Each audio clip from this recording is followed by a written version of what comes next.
Reports of HIDIVE's demise have been greatly exaggerated. Maybe. It's probably still too early to tell. 2023 was a bit of a roller coaster year for North America's second choice anime streaming service. After HIDIVE grew in stature following its acquisition by AMC Networks in 2022, anime streaming behemoth Crunchyroll started to take market acquisition a bit more seriously in 2023, boxing out HIDIVE for the rights to stream just about every important seasonal anime available.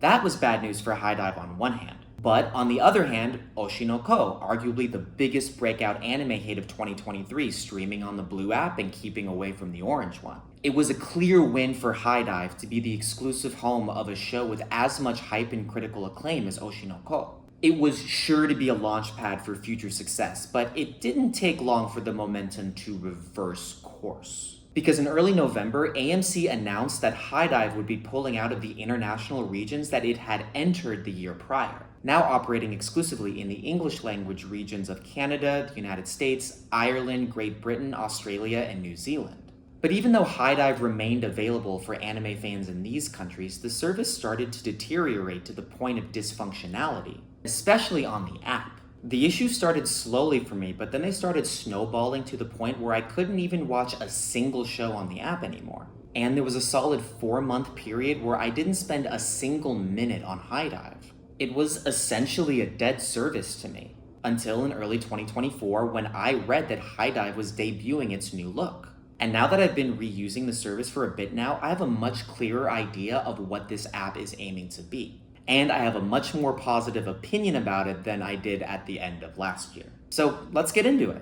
Pre-renovation, HIDIVE had a pretty bare bones presentation. Title cards loaded onto a gray background, none bigger than any other, none being advertised or promoted more heavily than any other. The search function was basic, the categories all made sense, and the app wasn't sophisticated by any measure, but it was easy to navigate and it worked pretty well. But that also describes the Crunchyroll app, which as well as being easy to navigate, is also better looking and more customizable. But despite Crunchyroll having the superior service, there were actually some functions of the HIDIVE app that I preferred over the Crunchyroll app. For one, HIDIVE has an entire section dedicated to browsing movies, and it's always baffled me why Crunchyroll doesn't have the same. I'm someone who sees a meaningful difference between anime shows and movies, and HIDIVE makes it so easy to browse feature-length content when Crunchyroll never has. That's not to say that Crunchyroll doesn't have movies. It has movies, and they're mostly better than the ones that you can find on HIDIVE. But they're difficult to stumble upon unless you know exactly what you're looking for, especially because Crunchyroll more often advertises its televised offerings. For another, and this is a small thing, the old HIDIVE app allowed me to choose whether I wanted to use white subtitles or yellow subtitles, which I think is a pretty nice touch. I'm an older fan that got into anime by watching classic fan subs, almost all of which were subtitled in yellow.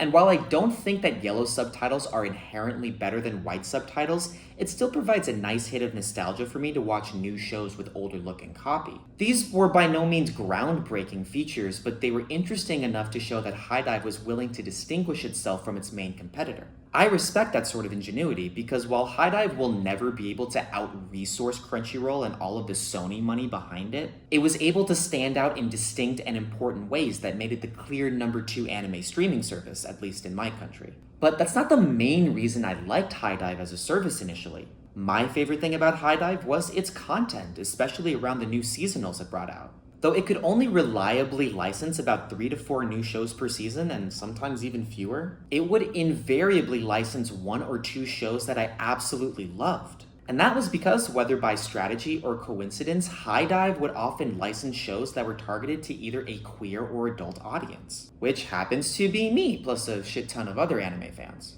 So while HIDIVE never got the biggest shows of the season, it did get adult-oriented shows from PA Works like Ya Boy Kong Ming or Akiba Maid Wars, and seinen-flavored shows from Linden Films like Call of the Night or Kimisomu. I also explored its back catalog and discovered some of my favorite shows of all time like O Maidens in Your Savage Season and Just Because. That's not to mention all the mid-Yuri OVAs in its collection, which, I'm glad they're somewhere. While I never thought that HIDIVE was a superior service to Crunchyroll, I always viewed it as a good complementary service. One that offered niche anime content to distinct audiences. At least that was until everything started bugging out on me. The app always had its weird issues. For one, it had 2 layers of sign-in security. Not two-factor authentication, mind you, but literally 2 sign-in pages, one requiring a normal password and another requiring a 4-digit PIN. I can't remember if this happened to me because of a voluntary decision that I made, but it's a weird feature nonetheless, right? Like, what personal info on my HIDIVE account that can't be found anywhere else would require this level of security? I later ran into an issue where every time I selected an episode, a black screen with a loading wheel would appear, and it would only disappear when I selected play for a second time. Once I figured out that bug, it was easy to bypass, but for a few days, I thought I would never be able to stream anything on HIDIVE ever again. And that eventually came true, but it took a few more weeks for that to actually happen. It started when HIDIVE began logging me out after every single session, which became especially annoying considering the multiple login steps it had. I then experienced playback problems, first when the video would freeze but the audio would continue, and then when the audio would continue even after I exited out of the video, and then when the first audio would continue even after I selected a second episode, and then the second episode would freeze, so then I had 2 tracks of audio playing on a frozen episode, and I got so frustrated that I didn't stick around any longer to see if I could recreate this problem with a third audio track. For the record, I experienced these issues on my Apple TV where I use the Crunchyroll and HIDIVE apps for like 95% of my anime watching. And I have no idea if any other fans experience this on their apps or in the browser, but these problems were big enough to sour my experience and make me think a lot less of HIDIVE. These problems all started around July of 2023, curiously around the time that the first season of Oshinoko ended. And while it disappointed me to see a service that I cared about quickly disintegrate, I didn't actually care that much because HIDIVE didn't have a single show that I wanted to watch in the summer of 2023, the fall of 2023, or the winter of 2024. The biggest simulcast it aired at the time was probably The Dangers in My Heart, which, ugh.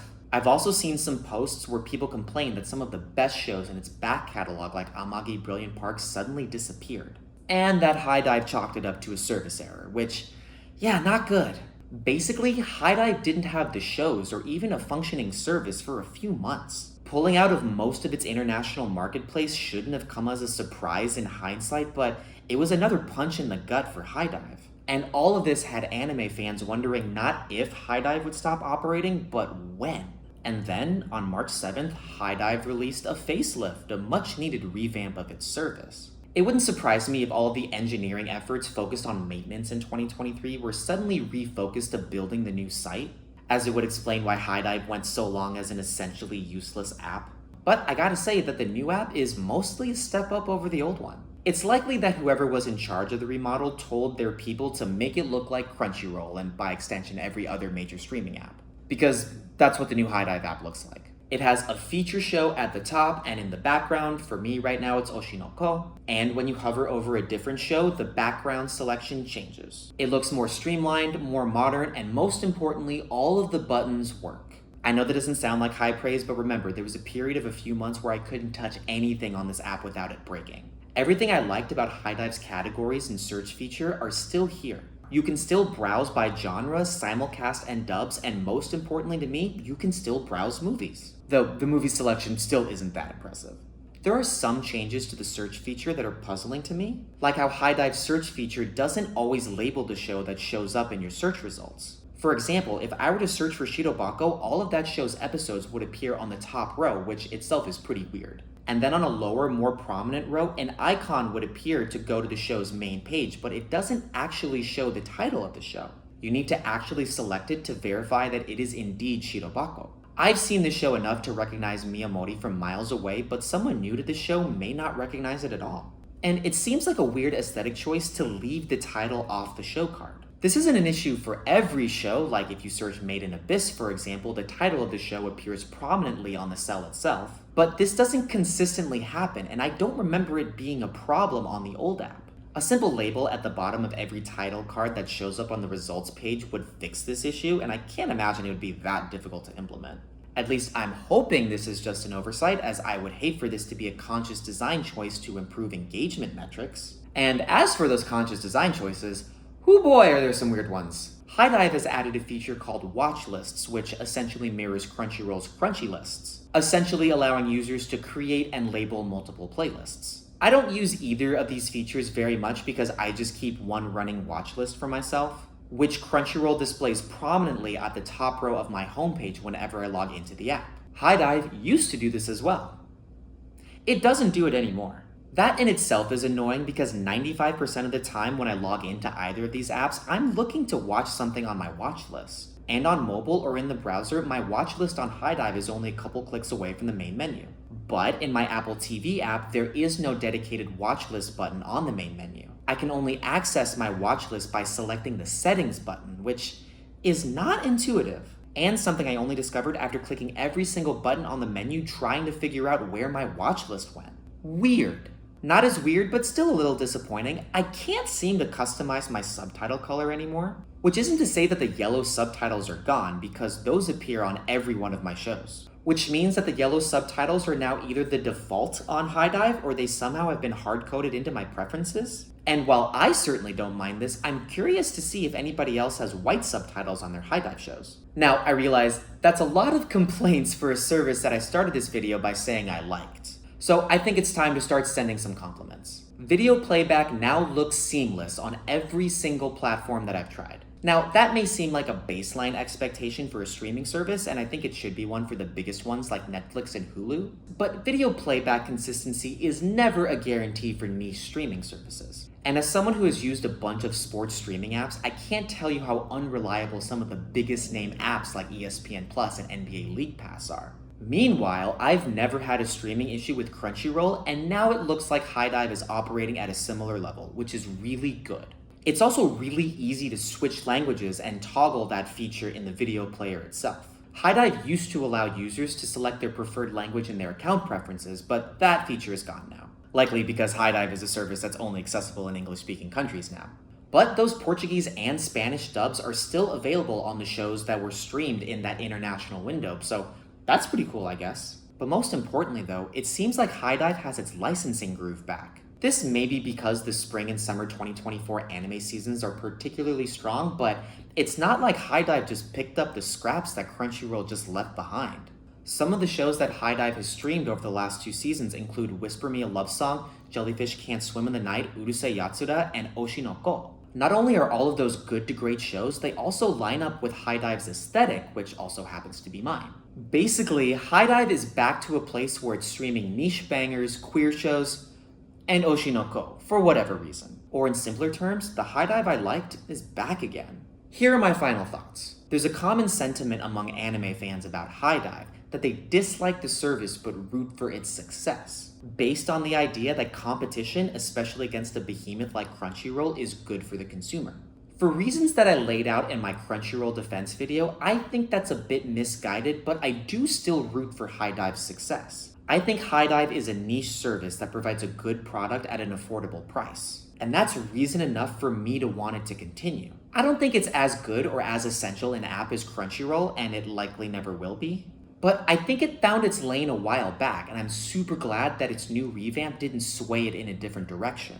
I'm not going to tell you to go buy HIDIVE to support the industry or stick it to Crunchyroll or whatever. But if you made it this far in the video, there's a decent chance that your taste in anime somewhat aligns with mine. And if that's the case, HIDIVE has more than a few shows and movies that make it worth its price. Which, by the way, at $5.99 per month is $2 cheaper than Crunchyroll's basic price point. Not that I'm being paid by HIDIVE or anything, I promise. Though, if you're watching AMC, I won't say I'm not for sale.